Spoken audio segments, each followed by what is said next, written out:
শহীদ আল্লামা দেলাওয়ার হোসাইন সাইদি রহমতুল্লাহ আলাইহির সন্তান বড় ভাই শামীম সাইদি আসছে। ওনার একটু জায়গা দেন। শামীম সাইদি, মাসুদ সাইদি ভাই আসছে, একটু জায়গা দেন ভাই। আমাদের শ্রদ্ধার জায়গা একটা হুজুরকে আমি জেলখানায় একটা বার শুধু দেখতে পেয়েছিলাম, বেঁচে থাকলে হয়তো আমাদের মাঝে আবার আসতেন। আমরা আল্লামা সাইদি সাহেবের কথা বলি মাঝে মাঝে এই জন্য, তার সারা জীবনই তিনি কোরআন প্রচার করেছেন। তিনি একবার তার বড় ছেলের জানাজায় এসেছিলেন প্যারোলে মুক্তি পেয়ে। তিনি শেষ কথা বলছিলেন যে জালেমরা আমাকে বন্দী করে রেখেছে শুধুমাত্র কোরআন প্রচারের অপরাধ, তাছাড়া আমার ব্যক্তিগত কোনো অপরাধে তারা আমাকে আটক করে রাখে না। আমার অপরাধ আমি কোরআন প্রচার করি। তাহলে আপনি তাকওয়াবান হতে চাইলে উনি হয়তো এটা বুঝেছিলেন যে তাকওয়ার প্রক্রিয়া 3 নম্বরে এইটা, যে আমি তাকওয়াবান হতে চাই কিন্তু হক প্রচার করব। যখনই হক পাবেন ওটা কি করবেন? এই জন্য সফল হওয়ার যে মানদণ্ডগুলো আমরা জানি, তার ভেতরে অন্যতম এটা ওয়াতাওয়া সাওবিল। বলেন বলেন, ওয়াতাওয়া সাওবিল হাক্কি ওয়াতাওয়া সাওবিস সাবরি।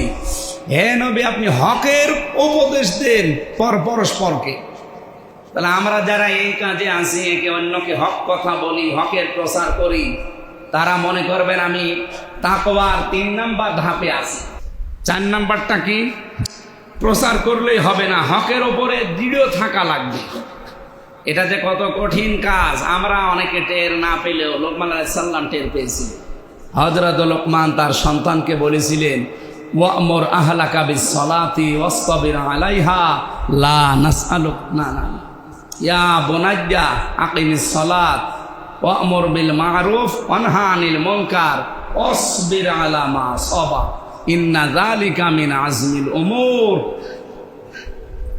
হে আমার কলিজার টুকরা সন্তান, আকিমিস সালাত, নামাজ কায়েম করবা, নামাজ দাঁড় করাবা। উনি কি বলতে পারতেন না হে আমার কলিজার টুকরা সন্তান নামাজ পড়বা? ইয়া বুনাইয়া আকিমিস সালাত উনি বলেছেন, উনি তো বলতে পারতেন ইয়া বুনাইয়া ফাসাল্লি, হে আদরের সন্তান নামাজ পড়ো। আমরা যেটা বলি ছেলে মেয়েদের, না, উনি শিক্ষা দিয়েছিলেন নামাজ কায়েম করো। অথচ আমরা কোরআনের তাফসির হাদিসের ব্যাখ্যা পড়ে এইটাই উপনীত হয়েছি যে নামাজ কায়েম করার দায়িত্ব ব্যক্তির না, নামাজ কায়েম করার দায়িত্ব রাষ্ট্রের। উনি যে ছেলেকে বলছিলেন, ওনার ছেলে কি রাষ্ট্র নাকি?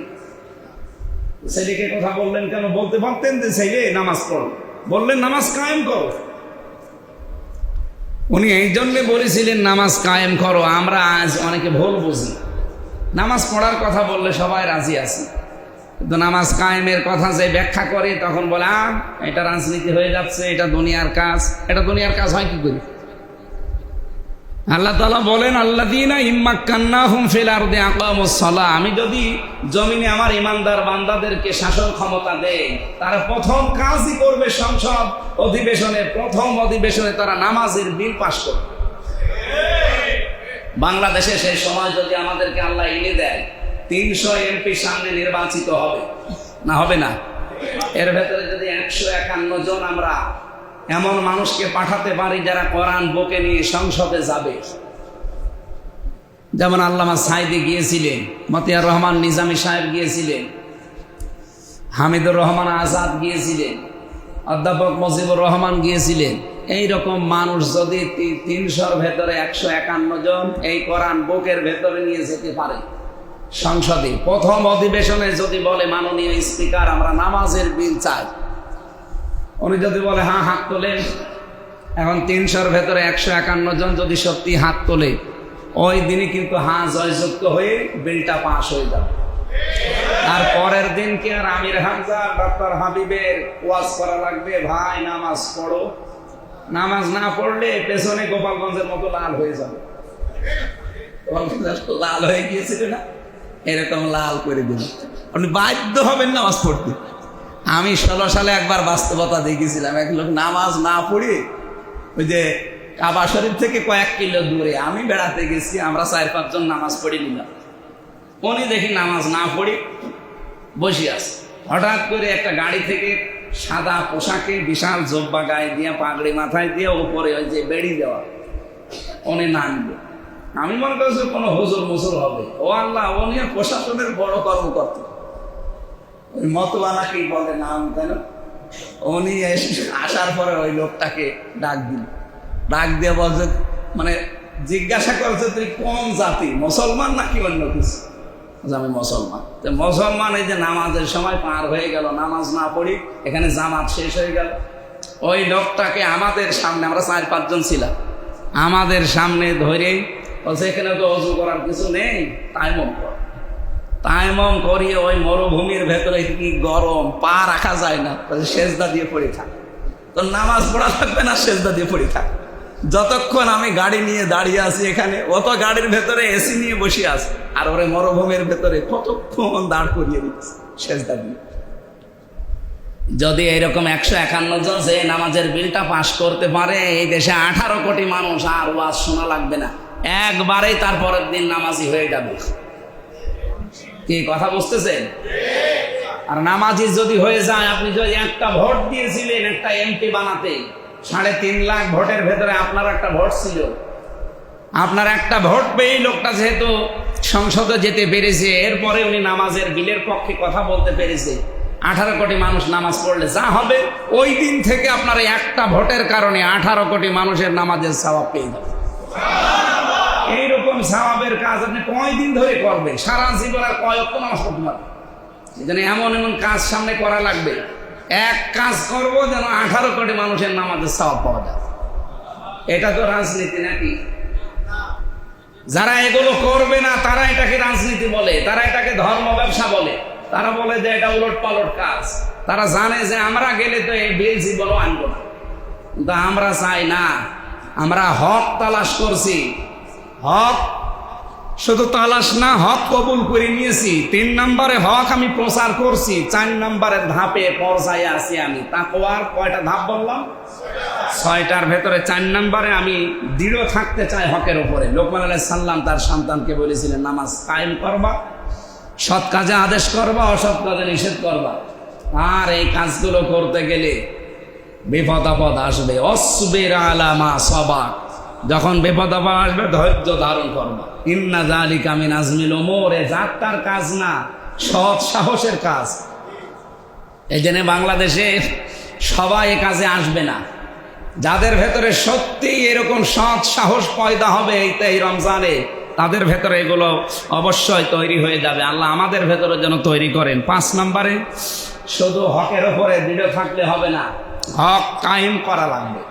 এই পৃথিবীতে সবচাইতে বড় হক কি? কোরআন। বলেন বলেন, এটা তো কায়েম করতে হবে। তাহলে আপনি যে তাকওয়াবান, আপনি যে পরহেজগার, আপনি যে মুত্তাকি, এর প্রক্রিয়ায় আপনি এই ধারাবাহিকতা এখন সিজারের ডেট পর্যন্ত এসেছে। 6 নম্বরটা এবার আপনাকে পেট কাটা হবে নাকি? 6 নম্বরটা কি? যে হক যদি কায়েম হয়ে যায়, সন্তান যদি হয়ে যায়, সন্তানের ভরণ পোষণ রক্ষণাবেক্ষণ করা লাগবে। হক যদি কায়েম আল্লাহ করে দেয় আর যদি হয়ে যায়, তখন এই হককে সাহায্য করা লাগবে। এই 6টা প্রক্রিয়া যারা মানতে পারবেন, আপনি এখন কোন ধাপে আছেন বলেন? আপনি কি হকের অনুসন্ধানে আছেন, নাকি হক কবুল করেছেন, নাকি হক প্রচার করেন, নাকি হকের উপরে দৃঢ় আছেন, নাকি হক কায়েম করে ফেলেছেন, কায়েম করার রাস্তায় আপনি আছেন? নাকি 6 নম্বরে হক যদি কায়েম হয়ে যায়, তাহলে আপনাকে একে সাহায্য করার মতো মন মানসিকতা তৈরি করা লাগবে। আল্লাহ বলেন, আত্তাকুল্লাহা লাআল্লাকুম তুফলিহুন, আল্লাহকে ভয় করো। এইভাবে এই 6টা প্রক্রিয়া আমি বললাম, এটা তাফসিরে হাক্কানিতে পাবেন। যদি এই প্রক্রিয়ায় আপনি হক তালাশ করে মুত্তাকি হতে পারেন, আল্লাহ বলছেন লাআল্লাকুম তুফলিহুন, আশা করা যায় তোমরা সফল হবে। এই সফলতা যার ভেতরে, লাআল্লাকুম তাত্তাকুন, আল্লাহ এই কারণে দিয়েছেন আমরা যেন দুনিয়া এবং আখিরাতে সফল হতে পারি। সকলে বলেন আমিন। শেষ কথাটা বলছি নাকি বলবো? আল্লাহ রাব্বুল আলামিন জানিয়েছেন, ইন্নাল্লাযীনা তাকাউ ইযা মাসসাহুম তায়িফুম মিনাশ শাইতান তাযাক্কারু ফাইযা হুম মুবসিরুন। সূরা আরাফের 201 নম্বর আয়াত। নিশ্চয় যারা এইভাবে হক বা কি তাকওয়া অর্জন করার প্রক্রিয়ায় এগিয়ে যাবে এই 6টা পদ্ধতিতে, আমি আল্লাহ বলছি তাদেরকে শয়তান যদি ওয়াসওয়াসা দেয়, প্রমন্ত্রণা দেয়, তায়িফুম মানে কুচিন্তা, প্রমন্ত্রণা দেয়, তাযাক্কারু, আমি আল্লাহ হঠাৎ তাদের মনের ভেতরে উদয় হয়ে যাবে, আমি আল্লাহর স্মরণ তাদের ভেতরে চলে আসবে। তারপরে কি? ফাইদা হুম মুবসিরুন, তাদের অন্তর্দৃষ্টি খুলে যাবে, তাদের আখিরাতের চিন্তা, পুরস্কারের চিন্তা, আখিরাতের যে আযাবের এই ভয়গুলো তাদেরকে হঠাৎ অন্তর্দৃষ্টি খুলে দেবে, অন্যায় থেকে তারা মুখ ফিরিয়ে চলে আসবে। আল্লাহ রাব্বুল আলামিন আমাদেরকে এই আয়াতগুলো জীবনে সেট করার তৌফিক দিন, বলেন আমিন। ওয়াতাসিমু বিহাবলিল্লাহি জামিআন ওয়া লা তাফাররাকু, এখন সময় এসে গেছে আমাদের আল্লাহর রজ্জুকে ঐক্যবদ্ধভাবে আঁকড়িয়ে ধরা, এবং মত পার্থক্য এ বিষয়ে করা যাবে না। কোরআন শরীফের ভেতরে দুইটা বিষয় আমি আঁকড়িয়ে ধরার কথা পেয়েছি, দুইটা বিষয়। কয়টা? আমি দেখতে পাচ্ছি বাংলাদেশ সহ বিশ্বের 257টা মুসলমান দেশে এই দুইটা বিষয় সবচাইতে বেশি মত পার্থক্য। আল্লাহ বলেন ওয়াতাসিমু, আল্লাহ তো খুজু বলতে পারতেন, কি খুজু না বলে ওয়াতাসিমু, এরপরে বিহাবলিল্লাহ, এরপরে আবার জামিয়া, এরপরে ওয়ালা তাফাররাকু, বাকি শব্দ না দিলেও অর্থ হয়ে যেত। আল্লাহ যদি বলতেন ওয়াতাসিমু বিহাবলিল্লাহ, আল্লাহর রজ্জুকে, আল্লাহর কোরআনকে আঁকড়িয়ে ধরো, এ পর্যন্ত বলার পরে আর বলা রাখতো না, এতগুলো তাকিদ দিলেন।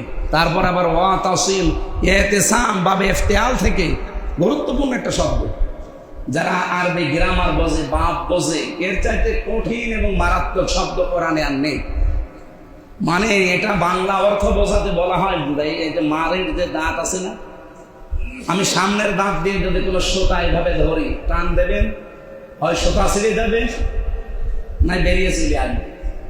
কিন্তু মাড়ির দাঁত দিয়ে যদি ধরে, ওটা কি অত সহজ? আল্লাহ বলেন ঐক্যবদ্ধ ভাবে আমার রোজিকে এইভাবে ধরো, এমন কামড় দাও অন্তত যে টান দিচ্ছে সে যেন তোমার কাছে চলে আসে। ওয়ালা তাফাররাকু, মত পার্থক্য এ বিষয়ে করা যাবে না। আর একটা বিষয় পেয়েছিস মত পার্থক্য করা যাবে না, সেটা আকিমুদ্দিন ওয়ালা তাতাফাররাকু ফি, দিন কায়েম করো সবাই মিলে, এই বিষয়ে কোনো মত পার্থক্য করা যাবে না। আপনি বলেন বাংলাদেশে কোরআনের কাছে একত্রিত হওয়া এবং দিন কায়েমের জন্য এক হওয়া, এই দুই জায়গায় সবচাইতে বেশি ফতোয়াবাজি না?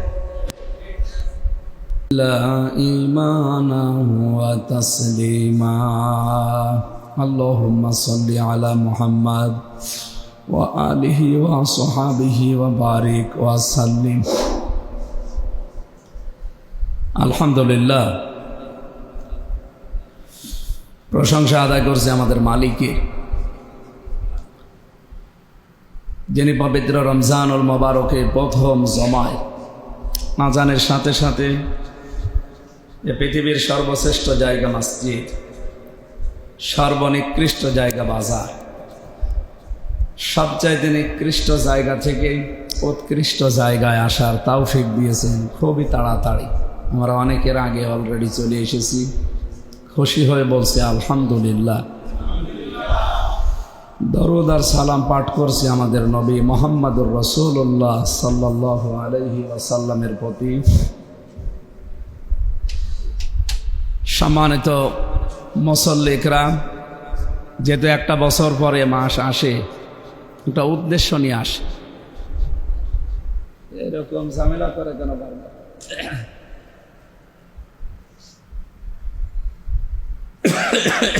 ঠিক আছে, এই উদ্দেশ্যকে সফল করার জন্যে আমরা যে যেখানে আছি ওই জায়গা থেকে আমরা চেষ্টা চালাবো যেন রমজান হাতছাড়া হয়ে না যায়। বিশ্বনবী মুহাম্মদুর রাসূলুল্লাহ সাল্লাল্লাহু আলাইহি ওয়াসাল্লাম রমজান আসার 6 মাস আগে তিনি প্রস্তুতি নিতেন, রমজান যেন হারিয়ে না যায় এবং এর বরকত যেটা পাওয়া দরকার এটা যেন আমি হারিয়ে না ফেলি। 6 মাস আগে তিনি প্রস্তুতি নিতেন, আর 1 মাস রোজা রাখার দ্বারা যে শিক্ষা পেতেন এটা তিনি বাকি 6 মাস আবার কাজে লাগাতেন। 6 কত হয়? পুরাটাই তার রমজান কেন্দ্রিক জীবন ছিল। আমার যতটুকু এখন ধারণা হয় যে রমজান কেন্দ্রিক যদি আমাদেরও বাস্তব জীবন গঠন করা যায়, তো এই দেশে যত অপরাধ দমন করার সংস্থা আছে, বাহিনী আছে, একটাও লাগার কথা না। কারণ অপরাধ করাবে যে সেই তো বাধা আছে। সুলসিলাতি শায়াতিন, শয়তান কি আছে? শয়তান আল্লাহ বেঁধে রেখেছে। প্রথম রমজানে সে শিকল বদ্ধ হয়ে গেছে, সে বাধা আছে, তো শয়তানি করবে কে? আর রমজান এটা যে যা দিতে এসেছে আমাদের, আমরা যদি সত্যিই নিতে পারতাম, শয়তানি যদি না থাকে, তো বিভিন্ন বাহিনী, বিভিন্ন সংস্থা কি দরকার তাদের? তারা তো এই শয়তানি যেন না হয়, ওলট পালট কাজ যেন জমিনে না হয়, সেই জন্যে তারা এত কড়াকড়ি করে। এই যে বিভিন্ন বাহিনী যেগুলো তৈরি হয়েছে আমরা জানি, র্যাব, সীতা, কোবরা, আরও যত আছে, প্রায় 27টার উপরে সংস্থা কাজ করছে আমরা যেন অন্যায় না করি। কেউ সাদা পোশাকে, কেউ পোশাক পরিহিত অবস্থায়, সবার উদ্দেশ্য একই। আমরা জেলখানা থেকে বের হওয়ার সময় দেখতাম, এই গত 15 বছরে এই নিয়মটা ছিল, এর আগে ছিল কিনা আমি জানি না। আপনার জামিন হয়েছে কোর্ট থেকে, কোর্টের কাগজ যাবে আদালত থেকে, জেলখানায় যাবার পরে যিনি জেলার আছে, সোফার আছে, ডেপুটি জেলার আছে, যারা অফিসে আছে, তারা সব দেখবে, দেখার পরে তারা ছেড়ে দেবে। এইটাই নিয়ে, কারণ জেলখানা হচ্ছে আদালতের একটা সংরক্ষিত জায়গা, সংরক্ষণ ঘর। আদালতে যেহেতু জায়গা নেই, এই জন্য সরকার জেলখানা বানিয়ে রেখেছে যে যতদিন বিচার আচার না হয় আপনি এখানে থাকেন। আবার বিচার যদি ন্যায়ভ্রষ্ট হয়, এটার পক্ষে বিপক্ষে কথা বলার মতো সুযোগ থাকে। এটা আমরা এখন এই যে জনাব এটিএম আজহারুল ইসলামের এই রায়কে কেন্দ্র করে জানতে পারলাম, এর আগে কিন্তু এটা ছিল না। মানে বিচার যদি ন্যায় বিচার না হয়ে অবিচার হয়, ন্যায়ভ্রষ্ট রায় কেউ দেয়, পক্ষপাতিত্ব করে, সেটা যে আবার পুনরায় ওটা বিবেচনা করা যায়, এ 15 বছরে কেউ ভাবতেও পারে নাই। কিন্তু এখন ভাবা যাচ্ছে যে না, এটা আবার বিবেচনায় নিয়ে এ রায়কে আবার গোড়া থেকে, শুরু থেকে পর্যালোচনা করা যায়। এই নিয়ম এখন বাংলাদেশে আরম্ভ হয়েছে, যেটা আমরা এটিএম আজহারুল ইসলামের এই যে যেদিন শুনানি ছিল, এই দিন আমরা দেখলাম 25শে ফেব্রুয়ারি। আমার মনে হয় এই নিয়মটা যদি 15 বছরে থাকতো, তাহলে সালাউদ্দিন কাদের চৌধুরী উনি মারা যেতেন না, শহীদ আব্দুল কাদের মোল্লা রহমতুল্লাহ আলাইহি উনিও মারা যেতেন না।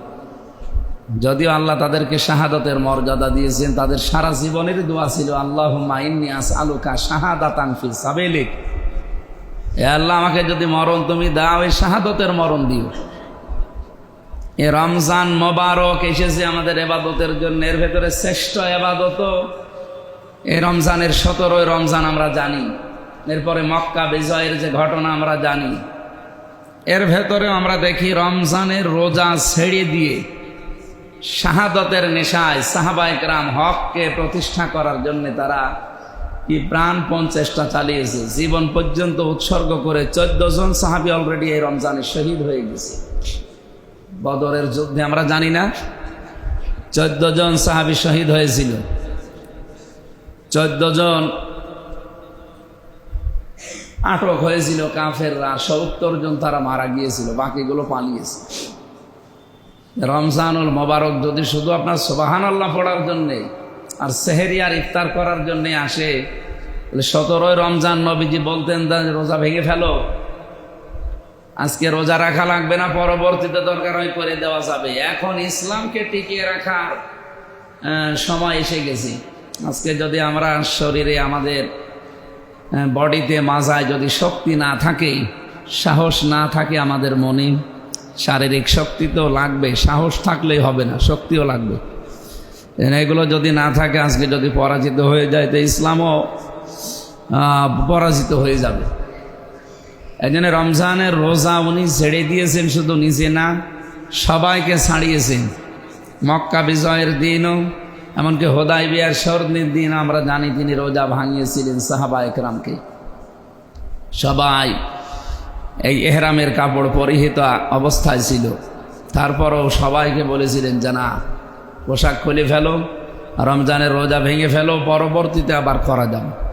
তাহলে তাদের কাছে শাহাদতের এই মর্যাদা, শাহাদতের মরণটা কত বেশি কাম্য ছিল, যে রমজানুল মোবারকে ইবাদতের মাস, তাদের কাছে সবচাইতে বড় ইবাদত মনে হয়েছিল যে আল্লাহর রাস্তায় জীবন দেওয়া।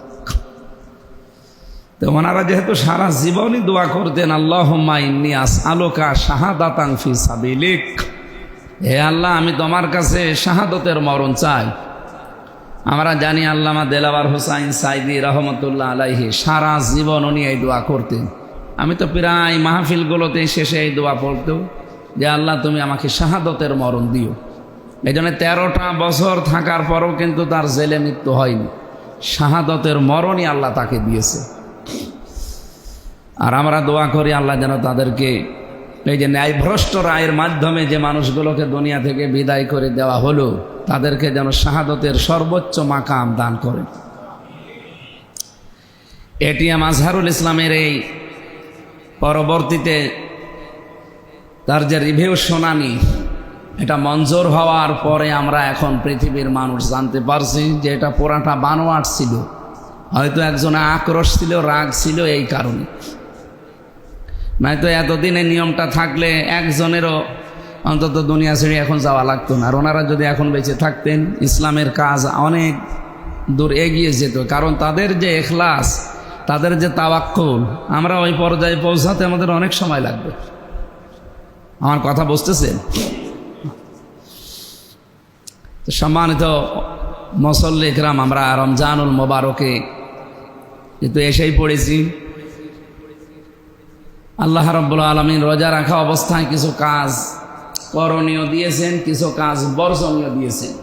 এগুলো যদি আপনি রোজা রাখা অবস্থায় পালন করতে না পারেন, শুধু এখনই না, বাকি 11 মাস, তা আপনার রোজা রাখা না রাখা আল্লাহর জন্যে, আল্লাহর কাছে কোনো মর্যাদা বয়ে আনবে না। বিশ্বনবী জানিয়েছেন যে লোকটা রোজা রাখা অবস্থায় মিথ্যা কথা ছাড়তে পারে না এবং হিংসা ছাড়তে পারে না, এর না খেয়ে থাকা আল্লাহর কোনো দরকার নেই। তার মানে আপনি না খেয়ে থাকেন আর খেয়ে থাকেন সমান। এই মিথ্যা কথা বলতে শুধু মিথ্যা কথা আমরা যারা বলি এই মিথ্যা না, মিথ্যা কথা হতে পারে, মিথ্যা কাজ হতে পারে। পৃথিবীর যত মিথ্যা আছে সব কিছুকে বর্জন করার নাম কিন্তু রোজা। রমজানুল মোবারক এসেছে, আজকে 7 দিন চলছে, দেখতে দেখতে চলেও যাবে। কিন্তু যে উদ্দেশ্য নিয়ে এসেছিল এবং যে চলে যাচ্ছে, আমরা কি কিছু ধরতে পারছি এখান থেকে? আমাদের তো ধরার দরকার কিছু। শাহরু রমাদান আল্লাযী উনজিলা ফীহিল কুরআন হুদাল লিন-নাস ওয়া বায়্যিনাতিম মিনাল হুদা ওয়াল ফুরকান ফামান শাহিদা মিনকুমুশ শাহরা ফালিয়াসুম। আল্লাহ বলেন, এই সেই রমজান মাস যে মাসে কোরআনে কারীম আমি নাযিল করেছি মানুষের হেদায়েতের জন্যে। এই হুদাল লিন-নাস এই শব্দ দিয়ে আমরা তাফসিরে পড়েছি, যা এটাই বুঝি যে কোরআন শরীফ যদি কাউকে সঠিক পথ দেখাতে না পারে, তাহলে ওর কপালে আর হেদায়েত আছে বলে আমাদের মনে হয়। এই জন্য উনজিলা ফীহিল কোরআন দেওয়ার পরে আল্লাহ দিয়েছেন হুদাল লিন-নাস। প্রথম শব্দ এটা। আমাদের উচিত হবে কোরআনের হেদায়েত গ্রহণ করা। বায়্যিনাতিম মিনাল হুদা ওয়াল ফুরকান, স্পষ্ট যত দলিল এবং প্রমাণ দেওয়া দরকার কিয়ামত পর্যন্ত সব আল্লাহ কোরআনে দিয়েছে। ওয়ালাকাদ দরাবনা লিন-নাসি ফি হাযাল কুরআনি মিন কুল্লি মাসালিন লাআল্লাহুম ইয়াতাযাক্কারুন। সূরা জুমারের 27 নম্বর আয়াতে আছে। আল্লাহ বলেন, মানব জীবন পরিচালনা করার জন্য যত উপমা, দৃষ্টান্ত, উদাহরণ দরকার, এমন কোনো বিষয় যা আমি দেইনি কোরআনে, সব দিয়ে দিয়েছি, সব খুলে খুলে বর্ণনা আছে। লাআল্লাহুম ইয়াতাযাক্কারুন, আমি আশা করব যে তোমরা কোরআন থেকে এই স্পষ্ট দলিল আর প্রমাণগুলো দেখে দেখে হেদায়েত গ্রহণ করবে। তাহলে কোরআনের উদ্দেশ্য মানুষের হেদায়েত। সেই মানুষই যদি কোরআন থেকে পথ না পায়, অন্য কোনো জায়গায় পথ অনুসন্ধান করে, ওকে আল্লাহ হেদায়েত দেবে না, আরও রাগ করে। আমরা জানি শ্বশুরকে বাবা বলা জায়েজ আছে, কিন্তু নিজের বাবার সামনে বারবার বাবা বললে শ্বশুরকে নিজের বাবার মনে দুঃখ লাগবে। এটা বোঝেন তো নাকি? আপনি নিজে বারবার বলে দেখেন তো নিজের শ্বশুরকে আব্বাজান আব্বাজান, মানুষ জিজ্ঞাসা করলেও আপনার বাবা কোনটা, এই যে এইটা, আর এইটা মানে পরিচয় দিতে গিয়ে হালকা দেয়। বাবার মানে দুঃখ লাগবে না? আল্লাহ বলেন হুদাল নাস, আমি মানুষকে পথ দেখাতে হেদায়েত দেওয়ার জন্য দিলাম কোরআন।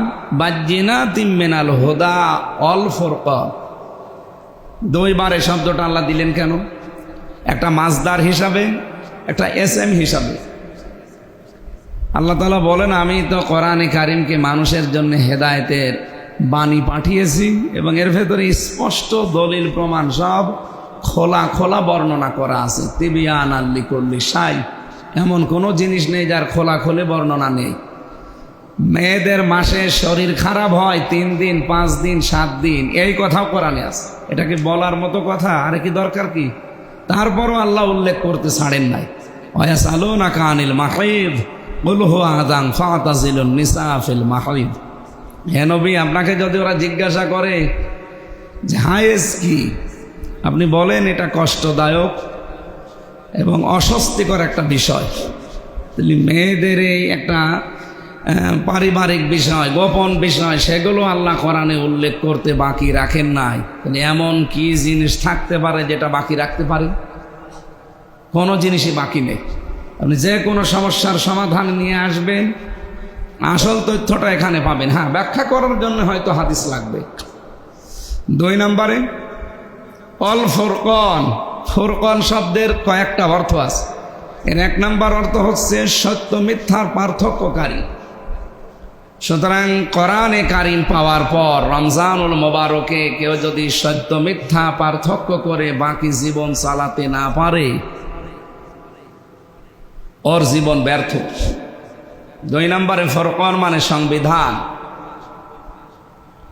ওয়াকাযালিকা আনজালনাহু হুকমান আরাবিয়্যা ওয়ালাইন ইত্তাবা'তা আহওয়াহুম মিন বা'দি মা জাআকা মিনাল ইলম মা লাকা মিনাল্লাহি মিন ওয়ালিয়্যিন ওয়ালা নাসীর। সূরা রদের 37 নম্বর আয়াতে আল্লাহ জানিয়েছেন, হে নবী, আপনার প্রতি যে কোরআন আমি দিলাম এটা কিন্তু হুকমান। হুকমান শব্দের শাব্দিক অর্থ আইন, অন্য অর্থ হচ্ছে সংবিধান। আমি এটা আপনাকে দিয়েছি সংবিধান হিসাবে, আরবি ভাষায় আপনার কাছে আমি দিয়েছি।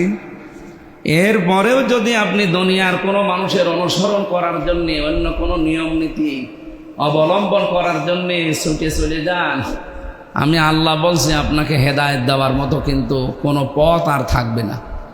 আপনি চিন্তা করতে পারেন কত কঠিন কথা এটা। ওয়ালাইন ইত্তাবা'তা আহওয়াহুম মিন বা'দি মা জাআকা মিনাল ইলম, কোরআনের এই এলেম আপনার কাছে আসার পরেও পৃথিবীর কোনো মানুষের অনুসরণ এবং ব্যক্তিগত নফসের অনুসরণ যদি আপনি করেন, আপনি কিন্তু হেদায়েত থেকে নিজে ছিটকে পড়ে যাবেন।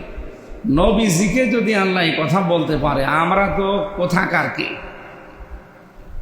মা লাকা মিনাল্লাহি মিন ওয়ালিয়্যিন ওয়ালা ওয়াক, আপনি কোনো বন্ধু পাবেন না এবং পথ নির্দেশিকা যারা দেয় এরকম কাউকে পাবেন না, সাহায্যকারী। সুতরাং আমাদের উচিত হবে, রমজান পেয়েছি, কোরআনও পেয়েছি, সত্য আর মিথ্যা পার্থক্য করে বাকি জীবন আমরা চালানোর সিদ্ধান্ত আজকে নিতে চাই। কি পারা যাবে না? আল্লাহ আমাদেরকে যেন তৌফিক দেন, আমিন। আমরা কোরআনে সূরা বাকারার 183 নম্বর আয়াত, আমরা জানি যে রমজান আসলে এই আয়াতই সব আলেমরা পড়ে, আর এইটাই আসল। এর ভেতরে সব কিছু আল্লাহ দিয়ে দিয়েছে। আল্লাহ রাব্বুল আলামিন বলেন, ইয়া আইয়ুহাল্লাযীনা আমানু, ওহে যারা ঈমানের দাবি করো। আমাদের এই দাবি আছে না? আমরা ঈমানদার না বেঈমান?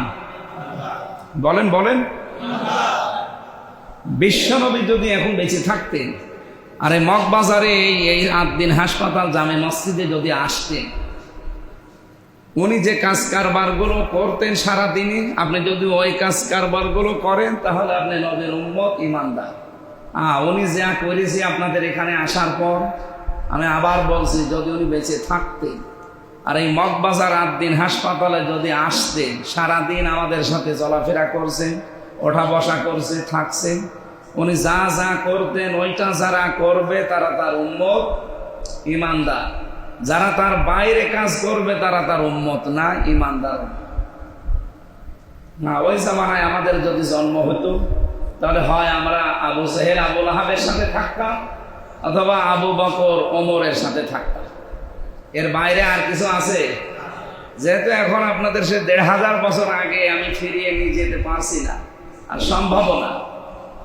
সম্ভব এটা, কিন্তু এটা দেখানো সম্ভব যে নবীজি আসলে সামাইলে তিরমিজি পড়বেন, দেখবেন এর ভেতরে একেবারে সব কিছু ওনার দেওয়া আছে ডিটেলস। সুতরাং উনি যেহেতু কোরআনকে সংবিধান হিসাবে পেয়েছেন, উনি কোরআনকে জীবন চলার গাইডলাইন হিসাবে পেয়েছেন, সেইগুলো যদি আমরা গ্রহণ না করি অন্য কোনো জায়গায় চলাফেরা করি, আপনি বিশ্বাস করতে পারেন একনিষ্ঠভাবে যে আপনি আবু বকর ওমরের দলে আর এখন নেই, আপনি হয় আবু জেহেল আবু লাহাব বা সাইবার দলে আছেন। আমার কথা কাটসাট বোঝা গেছে তো? খালি এখানে বুঝে গেলে হবে, সাত পার করা লাগবে। আল্লাহ আমাদের তৌফিক যেন দান করেন, আমিন।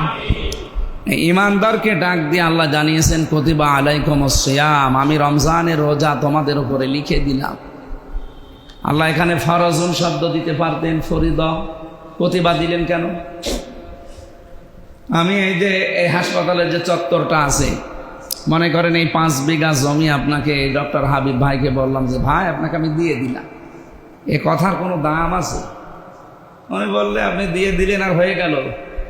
এখন যদি আমি একই ব্যক্তি এটা সই স্বাক্ষর করে দলিল করে স্ট্যাম্প করে ওনার হাতে এই যে দলিল নেই, তখন এই জায়গার দাম নেই? কথা বলে না কেন?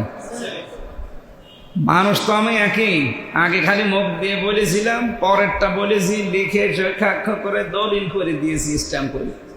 দাম বেড়ে গেছে 5 কোটি এক এক কাটায়, মনে করে। রমজানের রোজা আল্লাহ বলতে পারতেন যে ফরিদা আলাইকুমুস সিয়াম, তোমাদের উপর আমি ফরজ করে দিয়েছি। না, কুতিবা দিয়েছি, লিখে সই স্বাক্ষর করে দলিল করে দিলাম।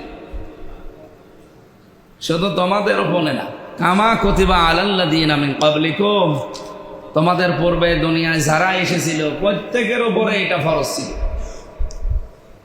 এর আগে যত উম্মত বিদায় হয়ে গেছে দুনিয়া থেকে, কাউকে আল্লাহ রোজা থেকে বাদ দেয়নি, প্রত্যেকের উপরে সিয়ামে রোজা ছিল। কেন ছিল? এই আয়াতের পরের আয়াতের শেষের অংশে আমরা পেয়েছি কেন ছিল। আল্লাহ তাআলা বলেন আন তাসুমু খায়রুল লাকুম, আমাদের জন্য দিয়েছেন লাআল্লাকুম তাত্তাকুন, আশা করা যায় রমজান তোমাদেরকে মুত্তাকি বানাবে। কিন্তু অন্যান্য উম্মতদের ক্ষেত্রে শুধু তাকওয়াবান হবে তারা না, ওয়ান তাসুমু খায়রুল লাকুম, আমি আশা করি রোজা তোমাদেরকে উপকার করবে। এই যে খয়ের, এই খয়েরের ব্যাখ্যায় প্রায় 27টা পেয়েছি আমি, দুনিয়া এবং আখেরাত মিলে। দুনিয়ায় 9টা, না আখেরাতে 9টা, আর বাকিগুলো দুনিয়া। 27-এর ভেতরে 9 গেলে কত থাকে ভাই? আপনার কি ঘুমাচ্ছে? হ্যাঁ, 18। হ্যাঁ, এইগুলো দুনিয়ায় পাওয়া যাবে। আমরা একটা একটা করে এবার ওইটা শুনবো যে আমরা পাচ্ছি কিনা। 1 নম্বরে এই যে 2017 সালে জাপানের একজন বিজ্ঞানী আমরা দেখলাম, উনি নোবেল পেয়েছে চিকিৎসা বিজ্ঞানের উপরে, স্বাস্থ্য গবেষণা করে। ইউশোনোরি ওসামি ওনার নাম। উনি আমাদের শরীরের ভেতরে 2 কোটি কোষ পেয়েছে। কত? এই কোষগুলোর কাজ, এখানে যেহেতু হাসপাতাল, বিভিন্ন ডাক্তার তো আছে, কোষের কাজ কি? আমাদের শরীরে 5.5 কেজির উপরে রক্ত আছে। এই রক্তগুলো প্রায় 226 কিলোমিটার বেগে শরীরের মাথা থেকে পা পর্যন্ত আপ ডাউন হচ্ছে।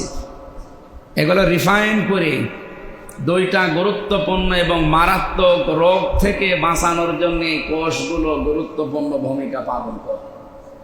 কোষ কয়টা? 2 কোটি। এটা আল্লাহর বানিয়ে দেওয়া, ন্যাচারাল ভাবে প্রত্যেকের শরীরে এটা আছে। বিজ্ঞান এখন দেখতে পাচ্ছে, চিকিৎসা বিজ্ঞান, যে আমাদের শরীরে প্রায় 5 প্রকার রক্তের ভেতরে ক্যান্সার হয়, আর 2 প্রকার টিউমার হয়। এই ক্যান্সারগুলোর আলাদা আলাদা নাম আছে, আমি সবগুলো লিখেছি। টিউমারেরও আবার নাম আছে 2টা।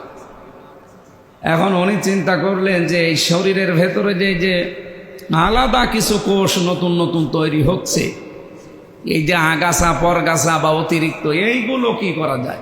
কারণ এগুলো তো অতিরিক্ত হলেই সমস্যা। আপনি ফসল লাগালেন বা ফসল বুনলেন, ফসলের যে জোর নেই, আগাছা পরগাছা যেগুলো ওই যে উল্টাপাল্টা জিনিস আশপাশে হয়, তাদের জোর বেশি না? জোর কি, সার দেওয়া লাগে না, ফসলের চাইতে বাড়ে বেশি। তার মানে সে কি জামার ছাড়া গেঞ্জি বড় হয়ে যাচ্ছে। ফসলে আপনি সার দিয়েও বড় হয় না, আরো মরে যায়, নেতিয়ে যায়। আর আশপাশে যেগুলো আছে পরগাছা আগাছা, ও কিছুই করা লাগে না, নিড়ানি দেওয়া লাগে না, সার দেওয়া লাগে না, পানি দেওয়া লাগে না, ও এমনি বড় হয়। এই যে 12 মাস একাধারে যারা খাবার খায়, এদের শরীরের ভেতরে অতিরিক্ত কিছু কোষ তৈরি হয়। অটোফেজি, আপনারা নাম শুনেছেন অটোফেজি। এই আবিষ্কারক যিনি, উনি দেখলেন যে কোষগুলো এত বেশি বৃদ্ধি হতে থাকে, তখন 2টা রোগের সম্ভাবনা বেশি দেখা দেয়। একটা হয় ক্যান্সার আর একটা টিউমার।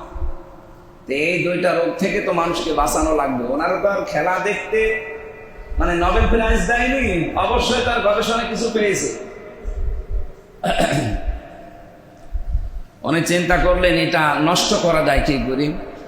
পরবর্তীতে দেখলেন যে 30 দিন একাধারে যদি দিনের বেলায় কেউ 12 থেকে 14 ঘন্টা 1 মাস না খেয়ে থাকতে পারে, তাহলে আল্লাহর দেওয়া যে কোষগুলো আছে এগুলো ক্ষুধার্ত হতে থাকে।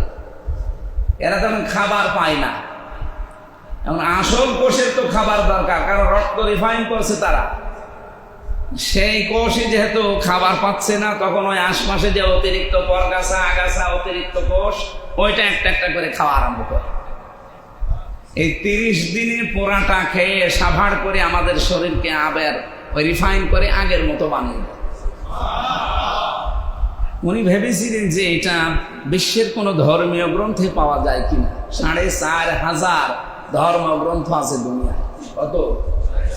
তার ভেতরে উল্লেখযোগ্য উনি নিয়েছিলেন প্রায় 17টা। আমি সব ওনার ইংরেজি ভার্সন থেকে বাংলা করা এগুলো পড়ে পড়ে বলছি। এই 17টা বড় বড় ধর্মীয় গ্রন্থ যেগুলো আমাদের এই পৃথিবীতে নাম করা, তার ভেতরে কোরআনে কারিম, অন্যান্যটায় এ তথ্য পাওয়া যায়নি। কোরআনে কারিমের সূরা বাকারা 184 নম্বর আয়াতের শেষের অংশে এই তথ্যটা তিনি পেয়েছেন। 1500 বছর আগে আমাদের মালিক এ তথ্য কোরআনে দিয়ে দিয়েছে। আর উনি নোবেল পেয়েছে 2017 সালে। আল্লাহ রাব্বুল আলামিন বলেন, ওয়া আনতাসুমু খায়রুল লাকুম। হ্যাঁ, এর আগে কিছু কথা আছে। যদি কেউ অসুস্থ থাকো, সফরে থাকো, এই অবস্থায় থাকলে রোজা রাখার দরকার নেই। যদি এমন অসুখ হয় যে সামনে আর সম্ভাবনাই নেই সুস্থ হওয়ার, তাহলে তোমার জন্য উচিত হবে একজন মিসকিনকে জরিমানা দেওয়া বা ফিদিয়া দিয়ে দেওয়া। এরপরেও যদি কেউ ভালো কাজে আঞ্জাম দেয়, এটা যেন সে তার নিজের জন্যই করে। এই যে মানুষগুলো আমরা কথা তুলি যে আমি অসুস্থ, আমার ডায়াবেটিস, আমি রোজা রাখতে পারি না, এটা একটা মিথ্যা কথা। রোজা রাখলে ডায়াবেটিস কন্ট্রোল হয়, এটা আমি তার নিজে প্রমাণ। আমার ডায়াবেটিস 27, এই যে আজকে সকালে মাপলাম 8। কোথার থেকে কোথায় নেমে এসেছে দেখতে পাচ্ছি। রোজা না থাকলে আমার মনে হয় কমতো না, কারণ বাবা শাহজালাল সব হালাল খেয়ে যেত, আর ওটা বাড়তে থাকতো। যেহেতু কন্ট্রোলের ভেতরে আছি আজ 6-7 দিন, দেখেন কোথা থেকে কোথায় নেমে চলে এসেছে। অথচ আমার সুস্থতাও ভালোই লাগছে। রোজার মাস বাদ দিয়ে আপনি যে কয় মাস আমি জেল থেকে বের হয়ে কাটালাম, একটা দিনও কি আপনারা দেখেছেন আমি সুস্থ? গেলাম রে মলাম রে, আজকে ওই আজকে কথা বের হয় না। অথচ রমজানের চাপ কিন্তু কম না। আমি 3 তারিখ, 4 তারিখ, 5 তারিখ এক এক দিন 3টা করে মাহফিল করলাম রোজা রেখে। সকাল 11টায় একটা, 3টায় একটা, রাত 10টার পরে একটা। তারপরও কণ্ঠ কোনো সমস্যা হচ্ছে না, শরীরও ভালো আছে। মনে হচ্ছে যে এখন আমি আবার সে চট করে ঢুকে পড়ার মতো হয়ে গেছে। অথচ এই জেল থেকে বের হয়ে এই 7-8 মাস মনে হচ্ছে যে শরীরই চলে, এই রোগ ওই রোগ লেগেই আছে, মানে রওশনের সাথের মতো আমার জীবনই শেষ। এখন তো ভালোই লাগছে। তার মানে যারা এই কথা তোলেন যে আমার ডায়াবেটিসের কারণে আমি পারি না, এটা মিথ্যা কথা, আমি নিজে প্রমাণ। আপনি রোজা রাখবেন, ডায়াবেটিস কন্ট্রোল হবে, আপনি আরো ভালো হয়ে যাবেন। পৃথিবীতে একজন নবী সবচাইতে বেশি সুস্থ ছিলেন, হযরত নূহ আলাইহিস সালাম। 950 বছর হায়াত পেয়ে কোনোদিন তিনি অসুস্থ হয়েছে আমি তার জীবনী পড়ে পাইনি। একটাই কারণ, জীবনে সারাটা জীবন তিনি রোজা রাখেন। তাহলে রোজা রাখার দ্বারা মানুষ যে সুস্থ থাকে এই 6 দিনে বোঝা যাচ্ছে না? আর আমার তো মনে হচ্ছে এই রমজান খুব বেশি রহমত, বরকত আর মাগফিরাত নিয়ে এসেছে। মনেই হচ্ছে না যে রোজায় আছে, অথচ আমি আজকে সারা রাত জাগা, প্রায় 1 সেকেন্ডও আমার প্রায় ঘুম হয়নি, সারা রাতই জাগা। আসতেছে কুষ্টিয়া থেকে, কালকে আমাদের বাংলাদেশ জামাতে ইসলামী কুষ্টিয়া ওলামা বিভাগ এই শাখার উদ্যোগে সারা কুষ্টিয়ার সব আলেমদেরকে নিয়ে, প্রায় 200 আলেম, তাদেরকে নিয়ে একটা অনুষ্ঠান হয়েছে সারাদিন ব্যাপী। সেখানে সারাদিন কাটিয়েছে, রাত্রে কালকে 1.5 পারা গেছে, আপনারা জানেন। এইটা শেষ করে এরপরে বাবা মা এসেছিল, তাদেরকে সময় দিয়ে এরপরে রাত্রে ট্রেন ধরে এই যে সারা রাত আসি, এসে এখানে কিছু পড়াশোনা করলাম, ঘুমাতেও পারলাম, তারপরও ভালো লাগছে আলহামদুলিল্লাহ। এটাই প্রমাণ হয় এর দ্বারা যে রোজা রাখলে আল্লাহ মানুষকে সুস্থ রাখে। আল্লাহ তাআলা বলেন, আমি যে রোজা দিয়েছি এরপরেও যদি তোমরা ভালো কাজ এই রোজাটা করতে পারো, ফাহুয়া খায়রুল লাকুম, তোমাদের জন্য ভালো হবে। 2 নম্বরে যারা বলে যে আমার গ্যাস, আমি রোজা রাখতে পারি না, না, এটাও মিথ্যা কথা। রোজা রাখলে গ্যাস ভালো হয়, কারণ শরীরের ভেতরে রিফাইন করার যে যন্ত্রটা আল্লাহ দিয়েছে, আপনি তাকে একটু রেস্ট দেবেন না, তাকে একটু বিশ্রাম দেওয়া লাগবে না, সে সব সময় চলতেই থাকবে। এমন কোন মেশিন আছে সে সব সময় চললে ভালো থাকে না, তার একটু সময় দেওয়া লাগে, রেস্ট দেওয়া লাগে, বিশ্রাম দেওয়া লাগে। তা আমাদের শরীরে আল্লাহ যে সমস্ত পার্টসপত্রগুলো দিয়েছেন, যন্ত্রপত্রগুলো দিয়েছেন, যন্ত্রাংশ, এগুলো যদি একটু রেস্ট না দেন, খাবার উপরেই থাকে, তাহলে ওই যে বাড়তে থাকবে কোষগুলো, তখন আপনার এই 2টা মারাত্মক রোগ সামনে দেখা দিতে পারে, একটা ক্যান্সার আর একটা টিউমার। উনি কোরআনে কারিমে এই তথ্য পাওয়ার পরে দুনিয়ার মানুষকে জানাতে বাধ্য হয়েছে যে পৃথিবীর কোন ধর্মীয় গ্রন্থে আমার এই থিসিস বা আমার এই গবেষণা মেলে নাই। মুসলমানদের ধর্মীয় গ্রন্থ কোরআনে কারিমের সাথে আমার এই গবেষণার মিল আছে। এটার দ্বারা প্রমাণ হচ্ছে যে রমজানের রোজা এসেছে আমাদের কাছে যত বড় উদ্দেশ্য নিয়ে, তার অন্যতম উদ্দেশ্য রমজান আমাদেরকে সুস্থ রাখতে চায় বিভিন্ন রোগ শোক থেকে। 2 নম্বরে আল্লাহ রাব্বুল আলামিন জানিয়েছেন, লাআল্লাকুম তাত্তাকুন, তোমরা যেন তাকওয়াবান হতে পারো। তাকওয়ার যতগুলো পুরস্কার আছে, আপনারা ডক্টর হাবিব সাহেবের কাছে বিভিন্ন সময় বিভিন্ন মিনিং শোনেন, অর্থ শোনেন, বিভিন্ন দিক এবং বিভাগ শুনেছেন। আমি একটা নতুন বিষয় আজকে যোগ করছি। আপনি যদি মনে করেন যে আমি রমজানের দ্বারা তাকওয়াবান হব, এর যে কত বড় বড় পুরস্কার আমরা কোরআনের আয়াতে পেয়েছি। আল্লাহ পাক বলেন, কিয়ামতে যখন মানুষ বিচারের কাঠগড়ায় দাঁড়িয়ে থাকবে, সবাই, কেউ এই বুক পর্যন্ত, কেউ মাথা পর্যন্ত, কেউ নাভি পর্যন্ত, কেউ গলা পর্যন্ত, কেউ গামের ভেতরে হাবুডুবু খাবে, এরকম কঠিন অবস্থায় ইয়াউমা নাহশুরুল মুত্তাকিনা ইলার রহমানি ওয়াফদা ওয়া নাসুকুল মুজরিমিনা ইলা জাহান্নামা ওয়িরদা। হাসরের এই ময়দানে যে মানুষগুলো এই পৃথিবীতে মুত্তাকি ছিল, তাদেরকে রহমান অতিথি করে মেহমানদারি করার জন্যে রায়ান নামক দরজা দিয়ে ডাক দিতে থাকবেন। এ পুরস্কার পৃথিবীর আর কারো জন্য নেই। আমার কথা বুঝতেছে? কিয়ামতে সবাই যখন হিসাব নিকাশে থাকবে, ব্যস্ত থাকবে হিসাব দেওয়ার জন্য, ইয়াউমা নাহশুরুল মুত্তাকিন, ওই হাসরের ময়দানে শুধুমাত্র মুত্তাকি যারা, রোজা রাখার দ্বারা যেটা অর্জন করা তাকওয়া, এটা যাদের অর্জন হবে, এই মানুষগুলোকে রায়ান নামক একটা দরজা আল্লাহ বানিয়ে রাখবে আর বলবে, এটা দিয়ে প্রবেশ করে আমি আল্লাহর অতিথি হও, মেহমানদারি করাবো তোমাদের। অনাসুকুল মুজরিমিনা ইলা জাহান্নামা ওয়িরদা। কিন্তু যারা পাপিষ্ট, এদেরকেও ডাক দেব তৃষ্ণার্ত অবস্থায় আর ক্ষুধার্ত অবস্থায়। ওয়িরদা মানে তৃষ্ণার্থ, এদেরকে তৃষ্ণার্থ ক্ষুধার্ত অবস্থায় ডাক দেব, স্বাভাবিকভাবে না যে আসো আমির হামজা আসো, না, অনাসুক, ধাক্কা দিতে দিতে ওদেরকে ডাক দেওয়া হবে, পেছন দিকে ধাক্কা দিতে দিতে। কেন? কারণ এই মানুষগুলো দুনিয়ায় ক্ষুধা কি এটা টের পায়নি। রমজানের রোজা দেওয়ার অন্যতম আর একটা কারণ, ধনীদেরকে আল্লাহ বোঝাতে চায় যে গরিব মানুষ না খেয়ে থাকলে কেমন কষ্ট হয় এটা একটু টের পাও। কিন্তু যারা বলে আমি কি অত পাগল যে ভাত থাকতে রোজা করব, এরকম মানুষ নেই দেশে। আরে ভাই, ভাত থাকতে রোজা করবেন, ভাত থাকলে খাওয়া যায়, আপনার খাওয়া বন্ধ করে দিতে পারেন আল্লাহ? এই জন্য দুনিয়ায় যারা উদর পূর্তি করে সব সময় খেতেই থাকে, কিয়ামতে আল্লাহ তাদেরকে ক্ষুধার্ত তৃষ্ণার্ত অবস্থায় ধাক্কা দিতে দিতে জাহান্নামের দিকে নিয়ে যাবে। বলেন নাউজুবিল্লাহ। আর মুত্তাকিদের জন্য আরেকটা পুরস্কার আল্লাহ দিয়েছেন, ওয়া উযলিফাতিল জান্নাতু লিল মুত্তাকিনা গায়রা বাঈদ। এটা সূরা কফের ভেতরে আছে, 31 নম্বর আয়াত। আল্লাহ তাআলা বলেন কিয়ামতের ময়দানে জান্নাত মুত্তাকিদের নিকটবর্তী করা হবে। এরা হেঁটে যাবে জান্নাতে না, জান্নাত আরো কাছে নিয়ে আসা হবে। উযলিফাত মানে নিকটবর্তী করা। আর জাহান্নামীদেরকে হাঁকিয়ে হাঁকিয়ে নিয়ে জাহান্নামে ফেলা হবে। আমরা যেটা আলোচনা তুলেছিলাম যে তাকওয়া রোজা এসেছে আমাদেরকে তাকওয়াবান করার জন্যে। তাকওয়ার মিনিংগুলো আমরা এখন বলব।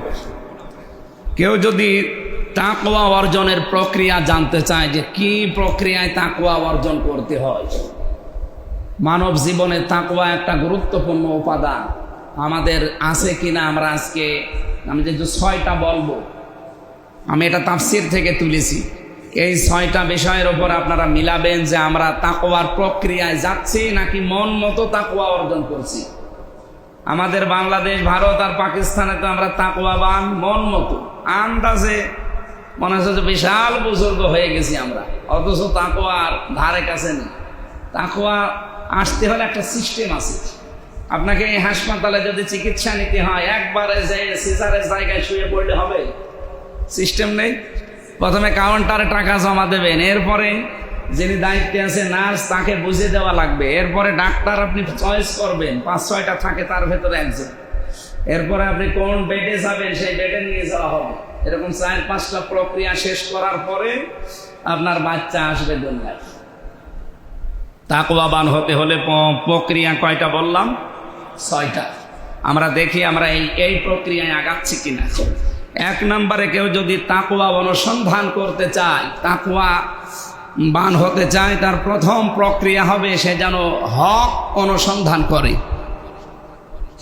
আপনি কথা বুঝতেছেন? আপনাকে হকের অনুসন্ধানী হওয়া লাগবে। যেহেতু রমজান এসেছে আপনাকে তাকওয়াবান করার জন্যে, আমাদের উচিত হবে আমরা হক কোথায় পাওয়া যায় তালাশ করে বেড়াবো। এখন বাংলাদেশে তো সব হকের ডিলার নিয়ে বসে আছে। কি এমন কোন মানুষ বলে যে আমি বাতিল, আমার কাছে আসবা না? মিনাল্লাযীনা ফাররাকু দীনাহুম ওয়া কানু শিয়া কুল্লু হিজবিন বিমা লাদাইহিম ফারিহুন। হে নবী, আপনি দেখবেন এই দুনিয়াতে যে যেই দলে আছে, মতে আছে, যেই দরবারে আছে, পীরের মুরিদ হয়ে আছে, ও মনে করবে এইটাই সঠিক আর বাকিগুলো সব ডিলেট। এটা বলে কিনা বলেন? যারা কবরে সেজদা দেয় তারা মনে করে এই দরবারই হক দরবার, আর বাংলাদেশে যত দরবার আছে সব ভুয়া। যারা লাফালাফি করে গাছে ওঠে, আপনি ওদের কাছে যান। আমি চট্টগ্রামে সঠিক ছড়িয়ে যে মাছ ভান্ডারি, এখানে একবার মাহফিলে গিয়েছিলাম। এই জেলায় এই থানার পাশে আমার মাহফিল ছিল, যে আমি ওটা দেখার জন্য আমার নিয়ে গেল কমিটি। বলছে আল্লাহর ওলির কেরামতি দেখে, যে দেখে জিকির হচ্ছে। এক মুরব্বী মানুষ লুঙ্গি পরে যে জোরে জিকির করছে, খরচও তরক হচ্ছে, এমনকি উল্টা পাল্টা জিনিসও দেখা যাচ্ছে। এখন সবাই তো জিকিরের তালে ব্যস্ত, আমি তো আর জিকির করতে যাইনি, আমি কিছু দেখি। ওর দৃশ্য দেখে যে হাত থেকে ধরলাম, ডাক দিয়ে বললাম মুরব্বী কি করে? জিকির করছে।